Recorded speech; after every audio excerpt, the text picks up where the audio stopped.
So welcome welcome welcome, स्वागत है आप सबका to this revision session of हमारा प्यारा प्यारा कंपनी ऑडिट। जो भी ऑडिट में सिलेक्टेड टॉपिक्स हैं वो सारे के सारे मैं आपको इस रिवीजन में कवर कराने वाला हूं along with the questions.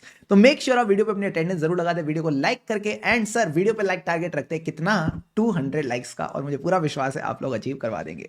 So before we begin मैं आपको बता दूं सर, यहाँ पे वही के वही चीजें जो आपने लॉ में पढ़ी थी, अब आ जाओ एक बार ऑडिट के पर्सपेक्टिव से इनको कवर कर लेते हैं। ठीक है, सबसे पहले कवर करेंगे सेक्शन 143 सबसेक्शन 1। ये जो बोर्ड नोट्स हैं ये आपको हमारे टेलीग्राम चैनल पे मिल जाएंगे, उसका लिंक भी डिस्क्रिप्शन में है, तो वहां से आप इनको एक्सेस करके चल सकते हो। सर सबसे पहले बात करेंगे 143(1), ये क्या कहता है, duty to inquire on certain matters, यानी इन सब चीजों के बारे में ऑडिटर क्या करेगा, इंक्वायरी वगैरह करेगा। ठीक है सर, सबसे पहले इंक्वायरी किसके बारे में करता है, ए for advances. A for advances यानी जो भी लोन्स और एडवांसेस कंपनी ने दिए हैं on security, for example home loan दिया है होम की सिक्योरिटी पे, तो whether it is properly secured and जो उसकी टर्म्स एंड कंडीशंस हैं ये कंपनी के अगेंस्ट नहीं होनी चाहिए, this should not be prejudicial to the interest of company. Sir advances समझ गए। फिर आता है बी फॉर बुक एंट्रीज, यानी जो भी ट्रांजैक्शंस रिप्रेजेंटेड है by the book entries, again ये चेक करना कंपनी के इंटरेस्ट के अगेंस्ट तो नहीं है। C for normal company. Sir normal company का मतलब है it is not a investment, not a banking company, and इसने अपने एसेट्स को बेचा है किस पे, लॉस पे। हो यानी सर कौन से एसेट्स की बात हो रही है, शेयर्स, डिबेंचर्स और other securities which have been sold at loss. Loss का मतलब है at a price less than the purchase price, at a price less than the purchase price. A B C हो गया। अब आ जाओ डी फॉर डिपॉजिट्स। अगर company अपने लोन्स एंड एडवांसेस को एज डिपॉजिट दिखा रही है तो उसके बारे में भी इंक्वायर करो। अब सर ऐसा क्यों करती है, ध्यान से समझना। सपोज कंपनी ने लोन दिया एक मिस्टर चलाक को, साथ ही साथ डिपॉजिट दिया मिस्टर भाड़े पे को फॉर रेंटल। कौन सी चीज ज्यादा सिक्योर लग रही है, ये ज्यादा सिक्योर लग रही है, कम सिक्योर लग रही है? तो पैसा तो दोनों में जा रहा है, बट कहीं ना कहीं एक अच्छी फील देने के लिए कंपनी अपने लोन्स एंड एडवांसेस को हो सकता है डिपॉजिट दिखाए, तो ये चीज भी आप इंक्वायर करके चलोगे। फिर आप इंक्वायर करो whether the personal expenses have been charge to revenue account. अब सर कंपनी ऐसा क्यों करेगी, पर्सनल एक्सपेंसेस को रेवेन्यू अकाउंट में डाल रही है? भाई खर्चे बढ़ाने के लिए, कहीं ना कहीं अपने खर्चे बढ़ाने के लिए और टैक्स कम करने के लिए। सो आपने अगेन ये इंक्वायर करना है whether the personal expenses have been charge to revenue account. इसके अलावा देखो, अगर कंपनी ने अपने शेयर सेल करे हैं फॉर कैश, यानी कंपनी ने शेयर्स इशू करे हैं फॉर कैश, तो या तो कैश मिल गई तो बढ़िया, अगर नहीं मिली तो जो भी बैलेंस शीट की पोजीशन है दैट इज CRN मतलब correct, regular and not misleading. तो इस तरह से आपने 5 पॉइंट्स ध्यान रखने हैं, 6 पॉइंट ध्यान रखने हैं। सर क्या, A for advances, B for book entry, C for normal company जिसने अपने एसेट्स को लॉस पे बेचा। ये जो एसेट्स है ये नॉर्मल नहीं है, शेयर्स, डिवेंचर्स और other security. D for deposits, क्या लोन्स एंड एडवांसेस को एज अ डिपॉजिट दिखाया। E for personal expenses charge to revenue account, and F for cash, अगर शेयर इशू है फॉर कैश तो whether the cash received, if not the balance sheet position is correct, regular and not misleading. ठीक है boss, ठीक है sir. अब sir ये जो ABCDEF वाली प्यारी प्यारी टेक्निक है ये हमने किससे सीखी, मेरे गुरु नीरज सर से। तो सारे बच्चे बोलेंगे thank you Neeraj sir, thank you sir. अब सर इसमें एक बात ध्यान रखना, क्या जितने भी मैटर्स पे मैंने इंक्वायरी करी इस पे रिपोर्ट करने की जरूरत नहीं है। जितने भी मैटर्स पे मैंने इंक्वायरी करी इस पे रिपोर्ट करने की जरूरत नहीं है, बट हां अगर आपके पास कोई स्पेशल कमेंट्स या एडवर्स रिमार्क है तो रिपोर्ट करना पड़ेगा। फॉर एग्जांपल, अगर आपको लगता है कंपनी ने पर्सनल एक्सपेंसेस जो थे ओनर के उनको PNL अकाउंट में चार्ज कर रखा है तो चुपचाप इसको रिपोर्ट कर देना। सारे बच्चे अपने क्वेश्चन बैंक पे आओ। आ गए सर, क्वेश्चन नंबर 1 सारे के सारे बच्चे देखो क्या कहता है। ये कहता है 143(1) कहता है every auditor shall have access to the books of accounts, vouchers of the company and entitle to require from the officer such information explanation as necessary. Plus इसको कुछ मैटर्स पे इंक्वायरी भी करनी है।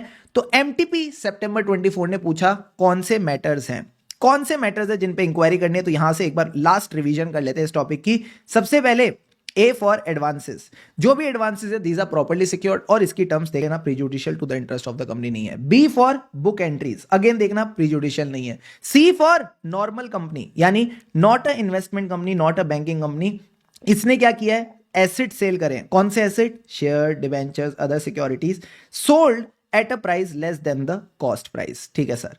इसके अलावा loans and advances shown as deposit. E for expenses charge to revenue account. F for cash, अगर इसने अपने शेयर्स अलॉट करें फॉर कैश, क्या कैश एक्चुअली रिसीव हुआ, और अगर नहीं तो position as per the balance sheet is correct, regular and not misleading. मजा आ गया कसम से। अब आओ मेरे साथ अगले वाले सेक्शन पे चलते हैं, सेक्शन 143 सबसेक्शन 3। सर मैंने कहा हाँ 1 और 3 में फर्क क्या है, मैंने कहा 1 में सिर्फ इंक्वायरी करनी है, जरूरत पड़ी तो रिपोर्ट करेंगे अगर कुछ गड़बड़ मिलती है, ठीक है सर।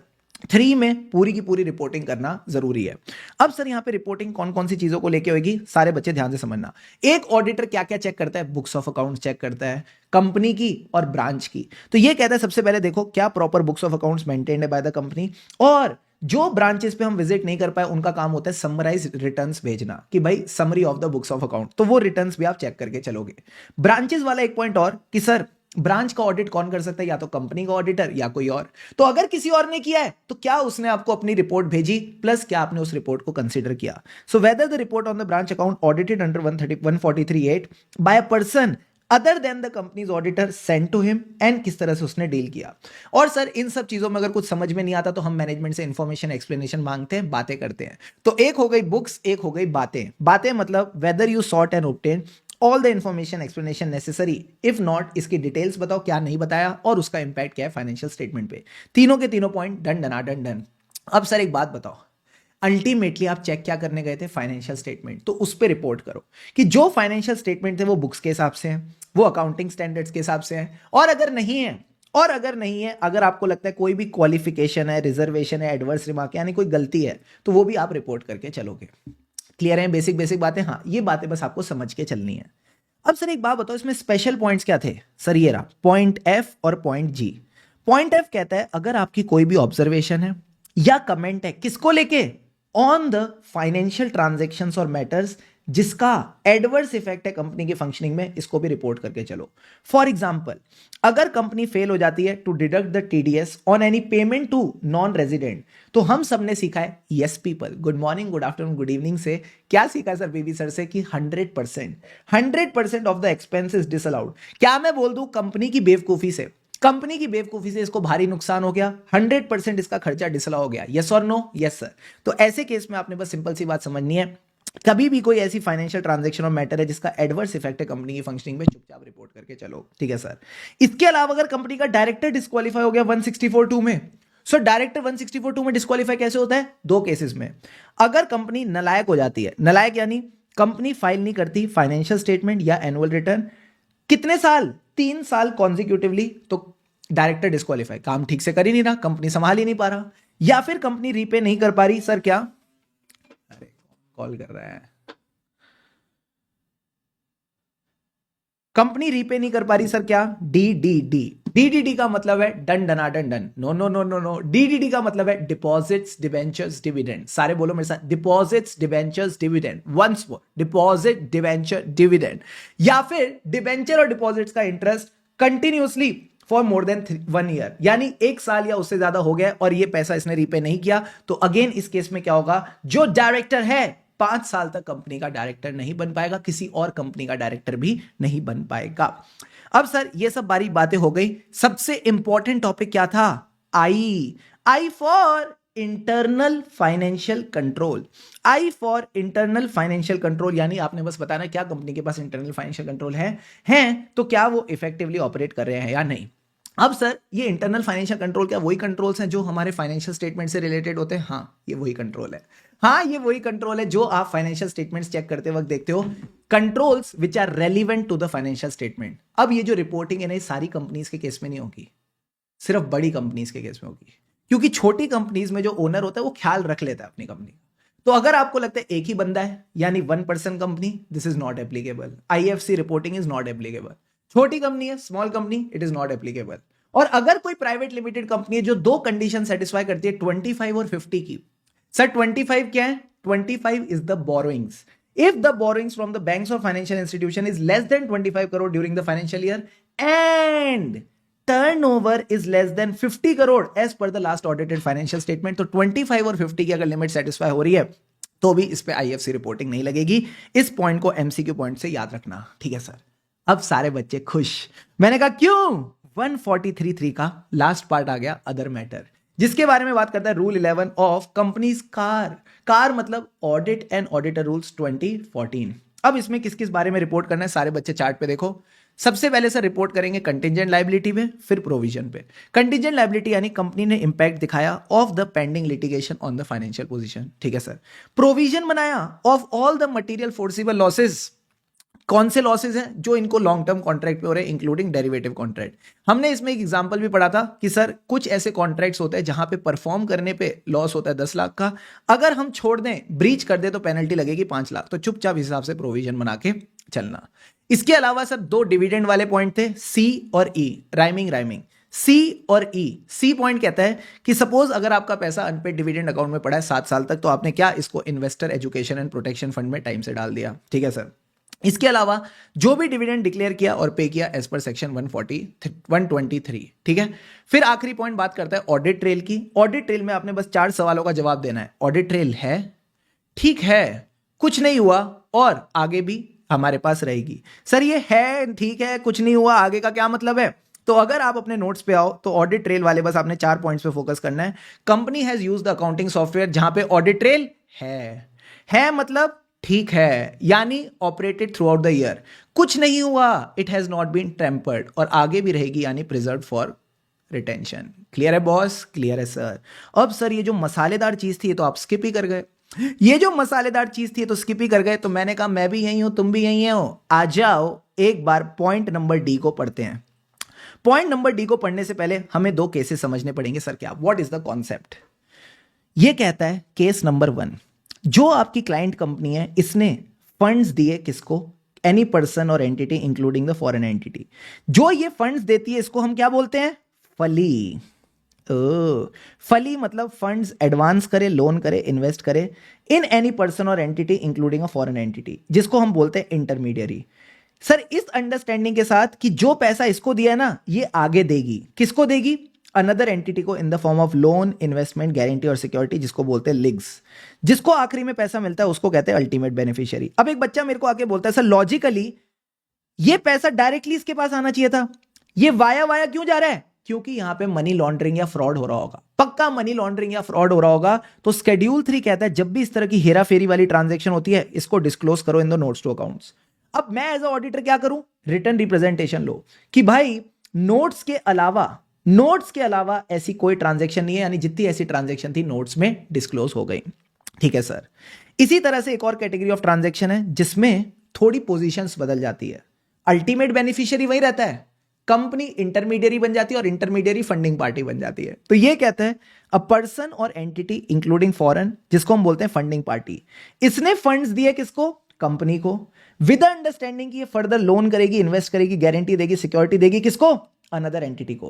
तो अगेन अगर ऐसी भी कोई ट्रांजैक्शन है जहां पे आपकी क्लाइंट कंपनी इंटरमीडियरी बन के बैठी है, ये भी नोट्स में आनी चाहिए। मैं क्या करूं? रिटर्न रिप्रेजेंटेशन लो कि अपार्ट फ्रॉम द नोट्स ऐसी कोई भी ट्रांजैक्शन नहीं है। तो यही बातें मैंने आपको लिखवाई थी डी में कि क्या मैनेजमेंट ने रिटर्न रिप्रेजेंटेशन दी, that to the best of the knowledge and belief, जिसको हम प्यार से क्वालिफाइंग लैंग्वेज भी बोलते हैं ऐसे 580 में, other than disclosed in notes there is no फली, no funds advanced, loaned or invested by the company in any person or entity, जिसको इंटरमीडियरी बोलते हैं, कि ये आगे फर्दर इसको लैंड, इन्वेस्ट, गारंटी या सिक्योरिटी देगी टू द अल्टीमेट बेनिफिशियरी। तो एकदम फ्लो में चलना, मजा आ जाएगा। ठीक है सर। अगला पॉइंट, सेकंड केस में क्या था? कंपनी बन गई थी intermediary. So again written representation that the best of the knowledge and belief other than disclose to notes, हमने कोई फंड रिसीव नहीं करे किसी भी पर्सन से कि हम आगे इसको लैंड, इन्वेस्ट, गारंटी या सिक्योरिटी देंगे टू द अनदर एंटिटी। आखिरी में ऑडिटर बस ये बोलेगा हमने रिटर्न रिप्रेजेंटेशन जो ली उसमें क्या कोई मटेरियल मिसस्टेटमेंट मिली? ओहो, हमने जो रिटर्न रिप्रेजेंटेशन ली क्या उसमें कोई रिटर्न मटेरियल मिसस्टेटमेंट मिली या नहीं? क्लियर है बॉस? क्लियर है सर। तो यहां पे हमारा पूरा का पूरा रूल 11 कंप्लीट हो जाता है। बस ये कहता है जब भी आप कोई नेगेटिव और क्वालिफिकेशन दो अपनी रिपोर्ट में तो उसका रीजन बताना पड़ेगा। अच्छा सर, इसी वजह से जब भी आप ऐसे 705 में मॉडिफाइड ओपिनियन देते हो, जब भी आप ऐसे 705 में मॉडिफाइड ओपिनियन देते हो तो उसका रीजन कहां बताते हो? बोलो बोलो, अरे बोलो बोलो, इसका रीजन कहां आता है? सर इसका जवाब बेसिस बताते हो, basis for qualified, adverse, disclaimer, यहां पे आप इसका रीजन बताते हो। अब पता चला क्यों बताते हो? हां सर, क्योंकि कंपनीज एक्ट में लिखा था। साथ ही साथ 143(9) कहता है कि आपको स्टैंडर्ड्स ऑन ऑडिटिंग से कंप्लाई करना है। तो अगर कोई राह चलता आदमी आपसे पूछे कि स्टैंडर्ड्स ऑन ऑडिटिंग से क्यों कंप्लाई करना है, बोलना जाके 143(9) पढ़ लो। फिर सर एक बात बताओ, कारो 2020 क्यों लगता है? क्योंकि 143.11 में लिखा है। तो ये बेसिक बातें आपको जाननी है। और लास्ट में बात करते हैं रिपोर्टिंग ऑन फ्रॉड। ये कहता है 143.12 में अगर कोई भी ऐसा फ्रॉड हुआ है जिसमें जिस थाली में खाया उसी में छेद, यानी any fraud by the employ और officers of the company against the company 1 crore और अबव, ग्रेटर देन 1 करोड़ नहीं बोला, 1 करोड़ और अबव, तो चुपचाप सेंट्रल गवर्नमेंट को बताओ। सर 1 करोड़ से कम है, तो ऐसे केस में बोर्ड और ऑडिट कमेटी को बताएंगे। ऐसे केस में हम बोर्ड और ऑडिट कमेटी को बताएंगे जिस तरह से मैनर प्रिस्क्राइब्ड है। फ्रॉड की रिपोर्टिंग क्लॉज 11 पैरा 3 कार्ड 2020 में भी होती है, तो उसको भी साथ साथ रेफर करके चलना। सो यहां आपका पूरा का पूरा कंपनी लॉ वाला रिवीजन जो भी ऑडिट से रिलेटेड है वो कंप्लीट हो जाता है। आई होप काफी मजा आया होगा, प्यारे प्यारे कॉन्सेप्ट सीखने को मिले। और सर एक क्वेश्चन रह गया, वो भी करा देता हूं, ऑडिट ट्रेल वाला। ऑडिट ट्रेल वाला क्वेश्चन कहता है कि ऑडिट ट्रेल की क्या क्या रिक्वायरमेंट है, तो बताओ। है, ठीक है, कुछ नहीं हुआ, आगे भी रहेगी। है मतलब audit trail feature is present in the accounting software. ठीक है मतलब it is operated during the year. कुछ नहीं हुआ, देयर इज नो टेम्परिंग। सारे बच्चे करो, हम अपने फोन पे कौन सा ग्लास लगवाते हैं? Tempered glass. तो बोलना कोई टेम्परिंग नहीं हुई। और आखिरी में क्या बोलेंगे? सर आखिरी में बस इतना बोलना है, हमने इसको रिटेन भी किया, हमने इसको रिटेन भी किया। और क्या चाहिए सर? और कुछ नहीं चाहिए। मजा आ गया? हाँ सर मजा आ गया। अगर वीडियो अच्छी लगी तो do comment and let me know, because इससे मुझे काफ़ी मोटिवेशन मिलती है आपके लिए और इस तरह की वीडियोस बनाने के लिए। एंड यस, लगे रहो, अपना बेस्ट देते रहो, मंजिल पक्की है। एंड जल्द ही सब कुछ ठीक हो जाएगा। थोड़ा थोड़ा कभी कभार सेल्फ डाउट आता होगा, कैसे होगा, कैसे चीज़ें होंगी। मैं बताऊँ, करने से ही होंगी। जब आप चीज़ों को अच्छे से करोगे डेफिनेटली चीज़ें होंगी and you will get the best of the results. ठीक है, सो इसी तरह खुशी खुशी मन लाकर पढ़ते रहो, खुशी से पढ़ेंगे तभी आगे बढ़ेंगे। And see you all in the next revision. तब तक के लिए हम हैं राही ऑडिट के, फिर मिलेंगे चलते चलते। Keep going all of you. हाँ लाइक भी कर देना। चलो।